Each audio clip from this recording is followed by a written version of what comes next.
from Philadelphia up to New England someplace for basic training. And they put us on a ship on August the 31st. They put us on a ship at Brooklyn. And we headed for Hawaii.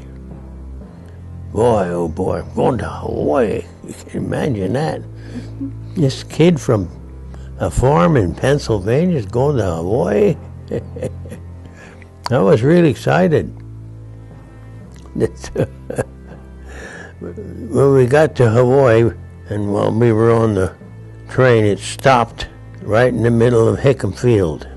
And this guy stands up and he says, "Private Schaeffer and Private Saybold, you're now in the Air Corps."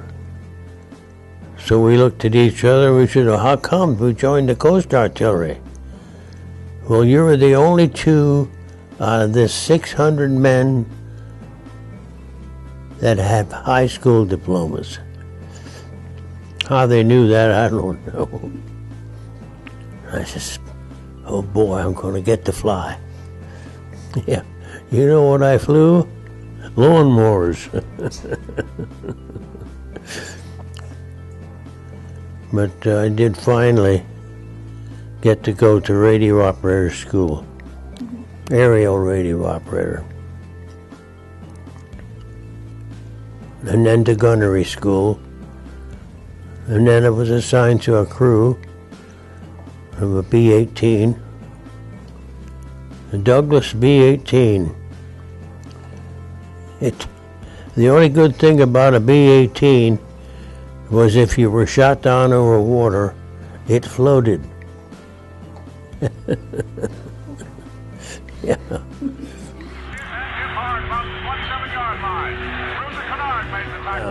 A buddy of mine had a heavy date downtown Honolulu, and he said, "Hey, Schaeffer,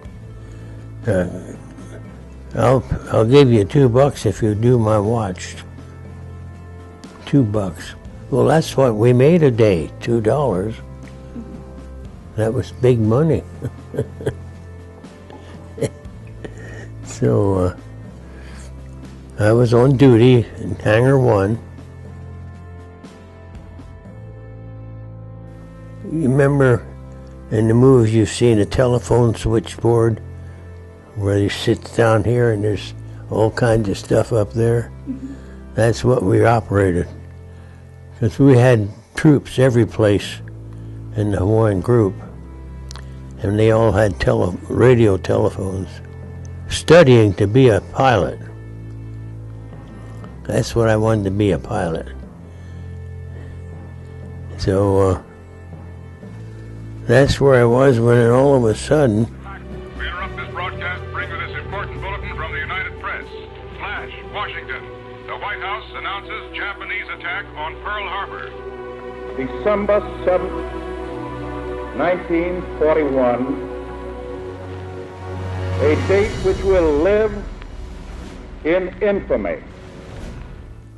I heard machine gun fire outside, and there was Japanese fighter planes strafing our bombers. And what was my first thoughts? I said, my mother's told me not to join. I was in Hangar 1, and then Hangar 2 got hit with a bomb, and everything come flying off the walls and the ceiling. Was smart enough to know, well, gee, something's not right here.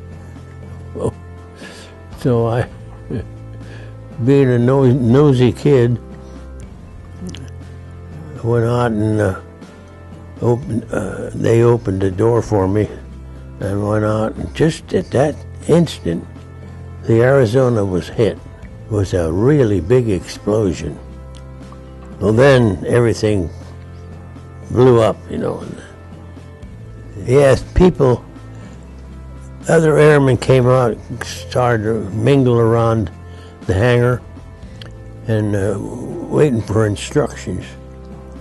There were 3 B-18s that would still fly.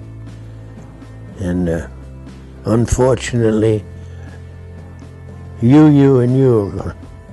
I was one of the U's. So we took off. I had the rear turret gun, and I remember how scared I was, and then I was thinking about what I learned in gunnery school, etc., etc., etc. I said, I gotta do this, and I have to do that, and do this. And we were up 7.5 hours, and it was dark when we got back to Hickam. The pilot decided to look over Pearl Harbor. They were all sunk. Every battleship was sunk.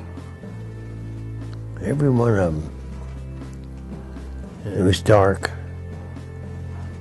And they wouldn't turn on the landing lights. And I've never seen a colonel cry before. He was crying. He says, "For Pete's sake, we're out of gas. Turn on some lights, please." And so finally somebody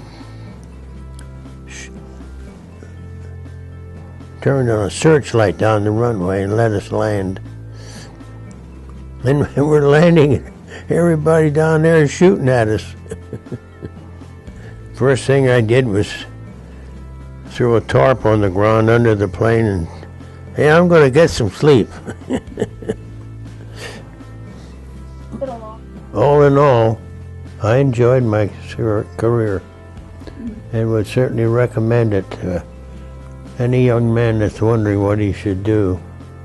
Yeah, never forget it. It can happen again.